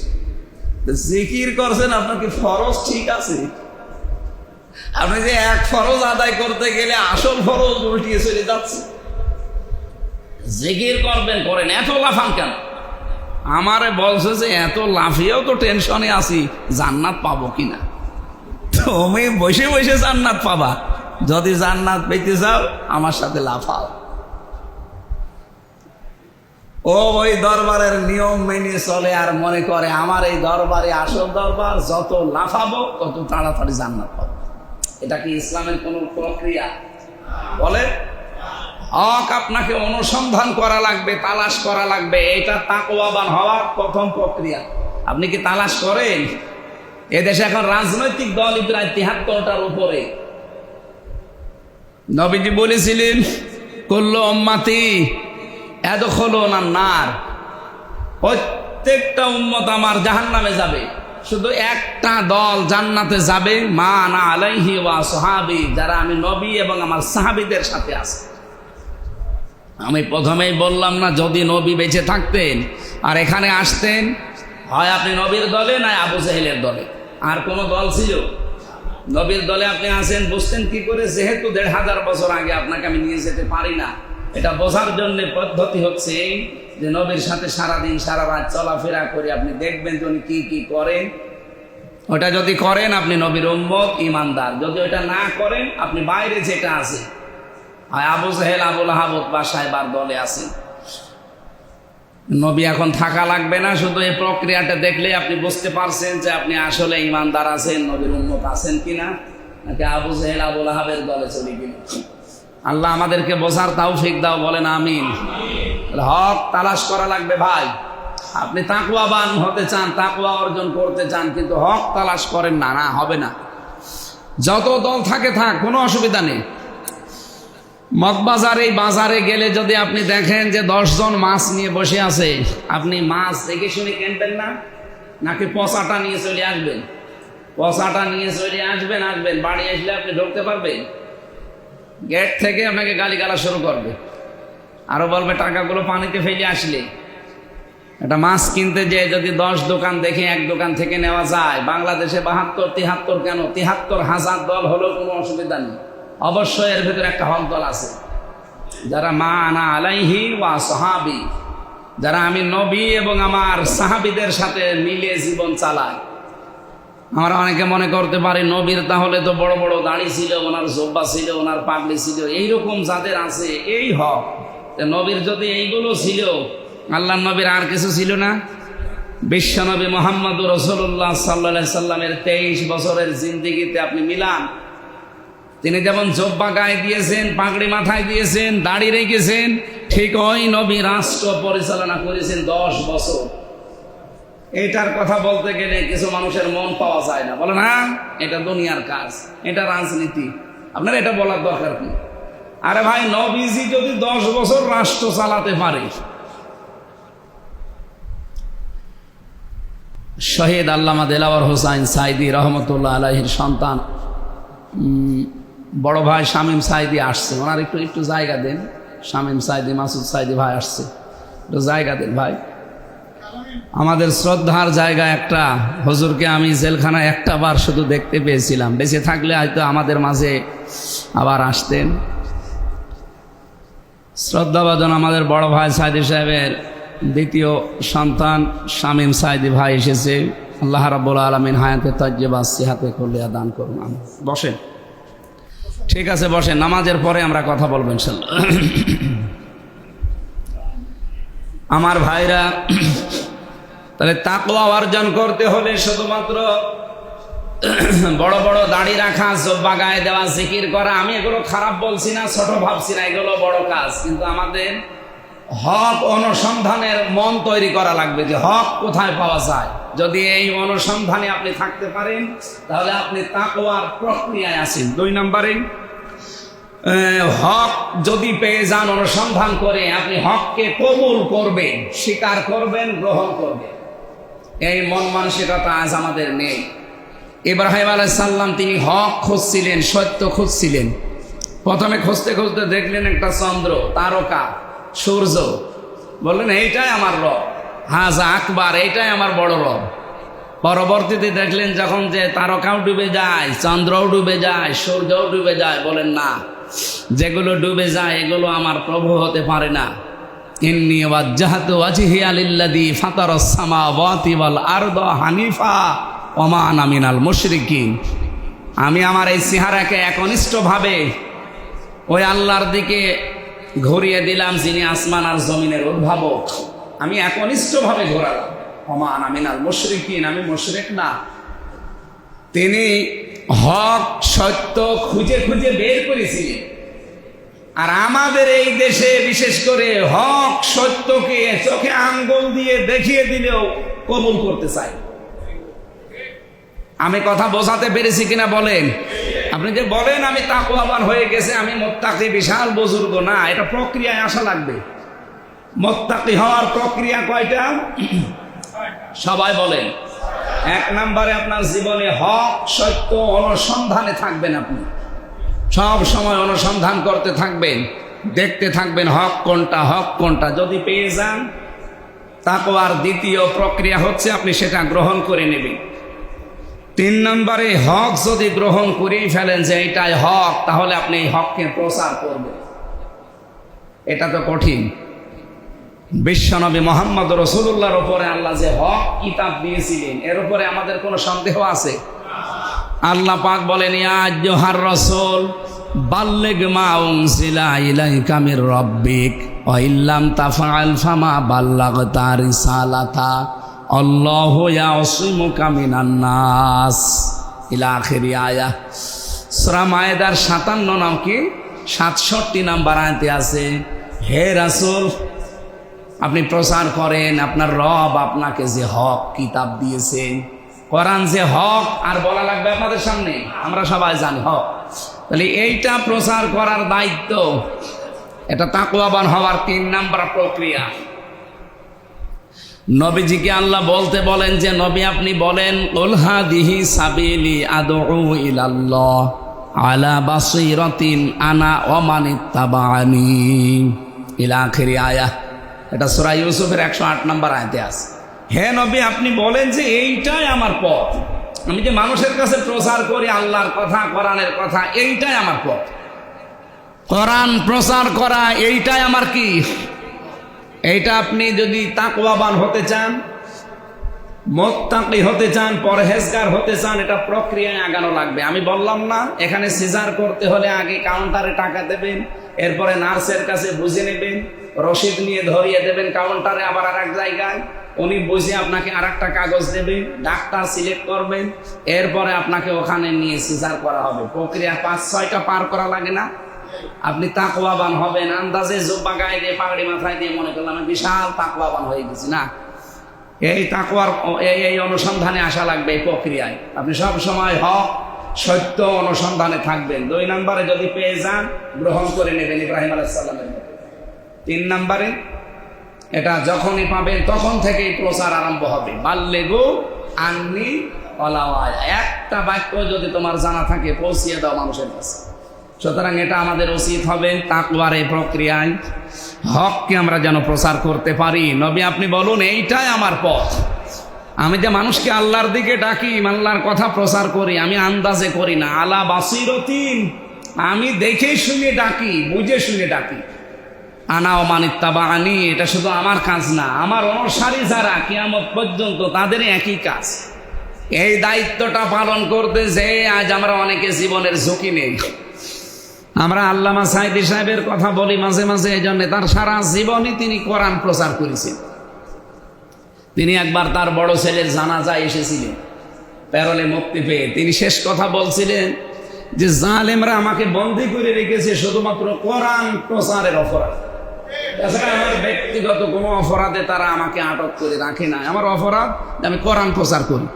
তাহলে আপনি তাকওয়াবান হতে চাইলে উনি হয়তো এটা বুঝেছিলেন যে তাকওয়ার প্রক্রিয়া 3 নম্বরে এইটা, যে আমি তাকওয়াবান হতে চাই কিন্তু হক প্রচার করব। যখনই হক পাবেন ওটা কি করবেন? এই জন্য সফল হওয়ার যে মানদণ্ডগুলো আমরা জানি, তার ভেতরে অন্যতম এটা ওয়াতাওয়া সাওবিল। বলেন বলেন, ওয়াতাওয়া সাওবিল হাক্কি ওয়াতাওয়া সাওবিস সাবরি। হে নবী আপনি হকের উপদেশ দেন পরস্পরকে। তাহলে আমরা যারা এই কাজে আছি, একে অন্যকে হক কথা বলি, হকের প্রচার করি, তারা মনে করবেন আমি তাকওয়ার 3 নাম্বার ধাপে আছে। 4 নাম্বারটা কি? প্রচার করলেই হবে না, হকের ওপরে দৃঢ় থাকা লাগবে। এটা যে কত কঠিন কাজ আমরা অনেকে টের না পেলেও লোকমান আলাইহিস সালাম টের পেয়েছিলেন। হযরত লোকমান তার সন্তানকে বলেছিলেন, ওয়া'মুর আহলাকা বিস-সালাতি ওয়াসতাবির আলাইহা লা নাসআলুক না ইয়া বুনাইয়া আকিমিস সালাত ওয়া'মুর বিল মা'রুফ ওয়ানহা আনিল মুনকার ওয়াসবির আলা মা সাবা ইন্না যালিকা মিন আজমিল উমুর। হে আমার কলিজার টুকরা সন্তান, আকিমিস সালাত, নামাজ কায়েম করবা, নামাজ দাঁড় করাবা। অনেকে বলতে পারতেন না, হে আমার কলিজার টুকরা সন্তান, নামাজ পড়বা। ইয়া বুনাইয়া আকিমিস সালাত উনি বলেছেন, উনি তো বলতে পারতেন ইয়া বুনাইয়া ফাসাল্লি, হে আদরের সন্তান নামাজ পড়ো। আমরা যেটা বলি ছেলে মেয়েদের, না, উনি শিক্ষা দিয়েছিলেন নামাজ কায়েম করো। অথচ আমরা কোরআনের তাফসীর হাদিসের ব্যাখ্যা পড়ে এইটাই উপনীত হয়েছি যে নামাজ কায়েম করার দায়িত্ব ব্যক্তির না, নামাজ কায়েম করার দায়িত্ব রাষ্ট্রের। উনি যে ছেলেকে বলছিলেন, ওনার ছেলে কি রাষ্ট্র নাকি? ছেলেকে কথা বললেন কেন? বলতে পারতেন যে ছেলে নামাজ পড়ো, বললেন নামাজ কায়েম করো। উনি এই জন্যে বলেছিলেন নামাজ কায়েম করো। আমরা আজ অনেকে ভুল বুঝি, নামাজ পড়ার কথা বললে সবাই রাজি আছে, কিন্তু নামাজ কায়েমের কথা যে ব্যাখ্যা করে তখন বলে এটা রাজনীতি হয়ে যাচ্ছে, এটা দুনিয়ার কাজ। এটা দুনিয়ার কাজ হয় কি করে? আল্লাহ তাআলা বলেন, আল্লাযীনা ইম্মাক্কান্নাহুম ফিল আরদি আকামুস সালাহ, আমি যদি জমিনে আমার ইমানদার বান্দাদেরকে শাসন ক্ষমতা দেই, তারা প্রথম কাজই করবে সংসদ অধিবেশনে, প্রথম অধিবেশনে তারা নামাজের বিল পাস করবে। বাংলাদেশে সেই সময় যদি আমাদেরকে আল্লাহ এনে দেয়, 300 এমপি সামনে নির্বাচিত হবে না? হবে না? এর ভেতরে যদি 151 জন আমরা এমন মানুষকে পাঠাতে পারি যারা কোরআন বুকে নিয়ে সংসদে যাবে, যেমন আল্লামা সাইদি গিয়েছিলেন, মতিয়ার রহমান নিজামী সাহেব গিয়েছিলেন, হামিদুর রহমান আজাদ গিয়েছিলেন, অধ্যাপক মুজিবুর রহমান গিয়েছিলেন, এই রকম মানুষ যদি 300-র ভেতরে 151 জন এই কোরআন বুকের ভেতরে নিয়ে যেতে পারে সংসদে, প্রথম অধিবেশনে যদি বলে মাননীয় স্পিকার আমরা নামাজের বিল চাই, উনি যদি বলে হ্যাঁ হাত তোলেন, এখন 300-র ভেতরে 151 জন যদি সত্যি হাত তোলে, ওই দিনই কিন্তু হ্যাঁ জয়যুক্ত হয়ে বিলটা পাস হয়ে যাবে। আর পরের দিন কি আর আমির হামজা ডক্টর হাবিবের ওয়াজ করা লাগবে, ভাই নামাজ পড়ো? নামাজ না পড়লে পেছনে গোপালগঞ্জের মতো লাল হয়ে যাবে। লাল হয়ে গিয়েছিল না, এরকম লাল করে দিল, আপনি বাধ্য হবেন নামাজ পড়তে। আমি 16 সালে একবার বাস্তবতা দেখেছিলাম, এক লোক নামাজ না পড়ে ওই যে কাবা শরীফ থেকে কয়েক কিলো দূরে আমি বেড়াতে গেছি, আমরা 4-5 জন নামাজ পড়ে নিলাম। উনি দেখি নামাজ না পড়ে বসে আছে, হঠাৎ করে একটা গাড়ি থেকে সাদা পোশাকে বিশাল জব্বা গায়ে দিয়ে পাগড়ি মাথায় দিয়ে উপরে ওই যে বেড়ি দেওয়া, উনি নামবে। আমি মনে করছি কোনো হুজুর মুসুর হবে। ও আল্লাহ, উনি প্রশাসনের বড় কর্মকর্তা, ওই মতওয়ালাকেই বলে নাম কেন। উনি আসার পরে ওই লোকটাকে ডাক দিল, ডাক দিয়ে বলছে, মানে জিজ্ঞাসা করছে তুই কোন জাতি, মুসলমান নাকি অন্য কিছু? আমি মুসলমান। তো মুসলমান, এই যে নামাজের সময় পার হয়ে গেল, নামাজ না পড়ি এখানে জামাত শেষ হয়ে গেল। ওই লোকটাকে আমাদের সামনে, আমরা 4-5 জন ছিলাম, আমাদের সামনে ধরে বলছে এখানে তো অজু করার কিছু নেই, তায়াম্মুম কর। তায়াম্মুম করিয়ে ওই মরুভূমির ভেতরে কি গরম, পা রাখা যায় না, সেজদা দিয়ে পড়ে থাক। তো নামাজ পড়া থাকবে না, সেজদা দিয়ে পড়ে থাক। যতক্ষণ আমি গাড়ি নিয়ে দাঁড়িয়ে আছি এখানে, অত গাড়ির ভেতরে এসি নিয়ে বসে আছে, আর ওরে মরুভূমির ভেতরে কতক্ষণ দাঁড় করিয়ে দিচ্ছে সেজদা দিয়ে। যদি এইরকম 151 জন যে নামাজের বিলটা পাশ করতে পারে, এই দেশে 18 কোটি মানুষ আর ওয়াজ শোনা লাগবে না, একবারেই তার পরের দিন নামাজি হয়ে যাবে। কি কথা বুঝতেছেন? আর নামাজি যদি হয়ে যায়, আপনি যদি একটা ভোট দিয়েছিলেন একটা এমপি বানাতে, 3.5 লাখ ভোটের ভেতরে আপনার একটা ভোট ছিল, আপনার একটা ভোট পেয়ে লোকটা যেহেতু সংসদে যেতে পেরেছে, এরপরে উনি নামাজের বিলের পক্ষে কথা বলতে পেরেছে, 18 কোটি মানুষ নামাজ পড়লে যা হবে, ওই দিন থেকে আপনার একটা ভোটের কারণে 18 কোটি মানুষের নামাজের সওয়াব পেয়ে যাবে। রকম সওয়াবের কাজ আপনি কয়দিন ধরে করবেন? সারা জীবন আর কয় ওয়াক্ত নামাজ পড়তে পারবেন? যেন এমন এমন কাজ সামনে করা লাগবে, এক কাজ করব যেন 18 কোটি মানুষের নামাজের সওয়াব পাওয়া যায়। এটা তো রাজনীতি নাকি? যারা এগুলো করবে না তারা এটাকে রাজনীতি বলে, তারা এটাকে ধর্ম ব্যবসা বলে, তারা বলে যে এটা উলট পালট কাজ। তারা জানে যে আমরা গেলে তো এই বিল জীবনও আনবো না, কিন্তু আমরা চাই না। আমরা হক তালাশ করছি, হক শুধু তালাশ না, হক কবুল করে নিয়েছি। 3 নম্বরে হক আমি প্রচার করছি, 4 নম্বরের ধাপে পর্যায়ে আছি আমি। তাকওয়ার কয়টা ধাপ বললাম? 6টার ভেতরে 4 নম্বরে আমি দৃঢ় থাকতে চাই হকের উপরে। লোকমান আলাইহিস সালাম তার সন্তানকে বলেছিলেন, নামাজ কায়েম করবা, সৎ কাজে আদেশ করবা, অসৎ কাজে নিষেধ করবা। আর এই কাজগুলো করতে গেলে বিপদ আপদ আসবে। অসবির আলা মা সাবাক, যখন বিপদ আপদ আসবে ধৈর্য ধারণ করবা। ইন্না যালিকা মিন আজমিল উমুর, এ যাত্রার কাজ না, সৎ সাহসের কাজ। এই জন্য বাংলাদেশে সবাই এ কাজে আসবে না। যাদের ভেতরে সত্যি এরকম সৎ সাহস পয়দা হবে এই রমজানে, তাদের ভেতরে এগুলো অবশ্যই তৈরি হয়ে যাবে। আল্লাহ আমাদের ভেতরে যেন তৈরি করেন। 5 নম্বরে শুধু হকের ওপরে দৃঢ় থাকলে হবে না, হক কায়েম করা লাগবে। এই পৃথিবীতে সবচাইতে বড় হক কি? কোরআন। বলেন বলেন, এটা তো কায়েম করতে হবে। তাহলে আপনি যে তাকওয়াবান, আপনি যে পরহেজগার, আপনি যে মুত্তাকি, এর প্রক্রিয়ায় আপনি এই ধারাবাহিকতা এখন সিজারের বেড পর্যন্ত এসেছে। 6 নম্বরটা এবার আপনাকে পেট কাটা হবে নাকি? 6 নম্বরটা কি? যে হক যদি কায়েম হয়ে যায়, সন্তান যদি হয়ে যায়, সন্তানের ভরণ পোষণ রক্ষণাবেক্ষণ করা লাগবে। হক যদি কায়েম আল্লাহ করে দেয় আর যদি হয়ে যায়, তখন এই হককে সাহায্য করা লাগবে। এই 6টা প্রক্রিয়া যারা মানতে পারবে, আপনি এখন কোন ধাপে আছেন বলেন? আপনি কি হকের অনুসন্ধানে আছেন, নাকি হক কবুল করেছেন, নাকি হক প্রচার করেন, নাকি হকের উপরে দৃঢ় আছেন, নাকি হক কায়েম করে ফেলেছেন, কায়েম করার রাস্তায় আপনি আছেন? নাকি 6 নম্বরে হক যদি কায়েম হয়ে যায়, তাহলে আপনাকে একে সাহায্য করার মতো মন মানসিকতা তৈরি করা লাগবে। আল্লাহ বলেন, আত্তাকুল্লাহা লাআল্লাকুম তুফলিহুন, আল্লাহকে ভয় করো। এইভাবে এই 6টা প্রক্রিয়া আমি বললাম, এটা তাফসিরে হাক্কানিতে পাবেন। যদি এই প্রক্রিয়ায় আপনি হক তালাশ করে মুত্তাকি হতে পারেন, আল্লাহ বলছেন লাআল্লাকুম তুফলিহুন, আশা করা যায় তোমরা সফল হবে। এই সফলতা যার ভেতরে, লাআল্লাকুম তাত্তাকুন, আল্লাহ এই কারণে দিয়েছেন আমরা যেন দুনিয়া এবং আখিরাতে সফল হতে পারি। সকলে বলেন আমিন। শেষ কথাটা বলছি নাকি বলবো? আল্লাহ রাব্বুল আলামিন জানিয়েছেন, ইন্নাল্লাযীনা তাকাউ ইযা মাসসাহুম তায়িফুম মিনাশ শাইতান তাযাক্কারু ফাইযা হুম মুবসিরুন। সূরা আরাফের 201 নম্বর আয়াত। নিশ্চয় যারা এইভাবে হক বা কি তাকওয়া অর্জন করার প্রক্রিয়ায় এগিয়ে যাবে এই 6টা পদ্ধতিতে, আমি আল্লাহ বলছি তাদেরকে শয়তান যদি ওয়াসওয়াসা দেয়, প্রমন্ত্রণা দেয়, তায়িফুম মানে কুচিন্তা, প্রমন্ত্রণা দেয়, তাযাক্কারু, আমি আল্লাহ হঠাৎ তাদের মনের ভেতরে উদয় হয়ে যাবে, আমি আল্লাহর স্মরণ তাদের ভেতরে চলে আসবে। তারপরে কি?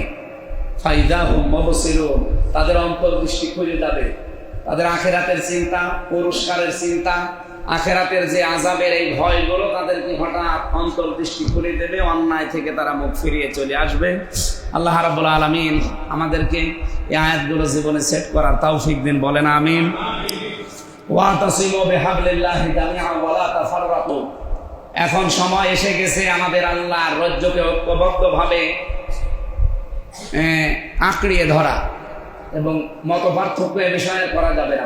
কোরআন শরীফের ভেতরে 2টা বিষয় আমি আঁকড়িয়ে ধরার কথা পেয়েছি। 2টা বিষয়। কয়টা?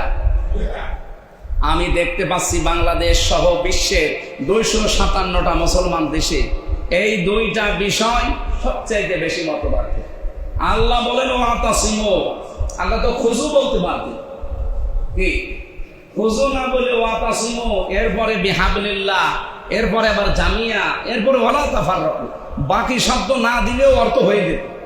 আল্লাহ যদি বলতেন ওয়াতাসিমু বিহাবলিল্লাহ, আল্লাহর রজ্জুকে, আল্লাহর কোরআনকে আঁকড়িয়ে ধরো, এ পর্যন্ত বলার পরে আর বলা লাগতো না, এতগুলো তাকিদ দিলেন। তারপর আবার ওয়াতাসিম, ইহতিসাম বাবে ইফতিআল থেকে গুরুত্বপূর্ণ একটা শব্দ। যারা আরবি গ্রামার বোঝে, বাপ বোঝে, এর চাইতে কঠিন এবং মারাত্মক শব্দ কোরআনে আর নেই। মানে এটা বাংলা অর্থ বোঝাতে বলা হয়, এই যে মারের যে দাঁত আছে না, আমি সামনের দাঁত দিয়ে যদি কোনো সোতা এভাবে ধরি, টান দেবেন, হয় সোতা ছিঁড়ে যাবে, না বেরিয়ে ছিঁড়ে আসবে। কিন্তু মাড়ির দাঁত দিয়ে যদি ধরে, ওটা কি অত সহজ? আল্লাহ বলেন ঐক্যবদ্ধ ভাবে আমার রোজিকে এইভাবে ধরো, এমন কামড় দাও অন্তত যে টান দিচ্ছে সে যেন তোমার কাছে চলে আসে। ওয়ালা তাফাররাকু, মত পার্থক্য এ বিষয়ে করা যাবে না। আর একটা বিষয় পেয়েছিস মত পার্থক্য করা যাবে না, সেটা আকিমুদ্দিন ওয়ালা তাতাফাররাকু ফি, দিন কায়েম করো সবাই মিলে, এই বিষয়ে কোনো মত পার্থক্য করা যাবে না। আপনি বলেন বাংলাদেশে কোরআনের কাছে একত্রিত হওয়া এবং দিন কায়েমের জন্য এক হওয়া, এই দুই জায়গায় সবচাইতে বেশি ফতোয়াবাজি না? এখানে আমি আরো 5টা জিনিস পেয়েছি। এখন যেহেতু সময় অনেক বেশি হয়ে গেছে, আর এই কাজ করতে গেলে যে হাদিসটা কিতাবুল ওহীর প্রথম হাদিস এরা গুহার, আমরা বুখারী শরীফের শুরুতে এটা পেয়েছি। এগুলো আরো বলতে পারলে ভালো হতো, আজকে আর হচ্ছে না, মেলা বেজে গেছে, 33 বেজে গেছে। এখন খুতবা আছে, নামাজ আছে। আগামী সপ্তাহে আমি আজকে একটু বাইরের দেশে যাচ্ছি, মালয়েশিয়া এবং কাতার, কয়েকটা দেশে সফর আছে। তো এই জন্য আগামী সপ্তাহে মনে ডক্টর হাবিব ভাই নামাজ পড়াবেন ইনশাল্লাহ। আমি তারপরের সপ্তাহে থাকবো, তারপরের সপ্তাহে থাকবো ইনশাল্লাহ।